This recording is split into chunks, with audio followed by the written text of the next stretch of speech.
ba tey neen war na noo jàpp bu baax ne gëm kat balaa mat day boole yett da koy fas ci xol bi seere ko ci làmmiñ yi jëfe ko ci cër yi yett yi moom boo ko boolee te gëm mat na sëkk. dañoo wute ci ndax gëm dana yokkoo ko wàññi koom déet waaye wax ji gën a wóor mooy waaw gëm mën naa yokk mën naa wàññi ko ci kaw rek borom gëm ga na muy farloo ak na muy sàggane bu dee farlu jëfum di yokkoo ka sell gëmum gën di yokk bu dee sàggan rawante na muy moye ka jàdd gëm nga gën di wàññiku xëy na sax mu dem far ba xol ba lëndëm mu patuus benn yoon nga xam ne kon boo seetloo ni taalifkat di waxe ëmb na yent mooy bayaanu kamalil imaani bil iqraari wa nutqi wa amalil jawaarih loolu mooy benn bi ñaareel bi mooy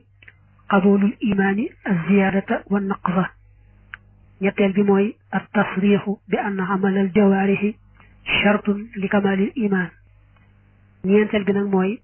bayaanu anna sixatal amali wal aqwaali wa niyaati bi muwaafaqati sharxihi sallallahu alayhi wa alihi wa sallam. yéen a gëm bu fekkee da nga koo seere ci sa làmmiñ fekk nga fas ko ci xol loolu baax na loolu waaye balaa mat da ngaa jëf ci say cër boole ci maanaam lañ la digal nga di ko def lañ la aaye nga di ko bàyyi loolu laa koy tax a mat bu fekkee ni gëm bi nekk na ci xol bi seere nga ko ci làmmiñ yaa ngi jëfe cër itam lay tax yàlla nangu say jëf mooy nga sell mooy jëmu mekk tax ngay def la ngay def ba tey kat nee na bu fekkee ni gëm nga yaa ngi koy waxe yaa ngi koy jëfe day fekk la ngay jëfe dëppoonteeg li yonent bi andi waaye booy jekki-jekk fent loo xam ne bokkul ci yonent bi andi itam loo am yéene ci sell du ko tax a baax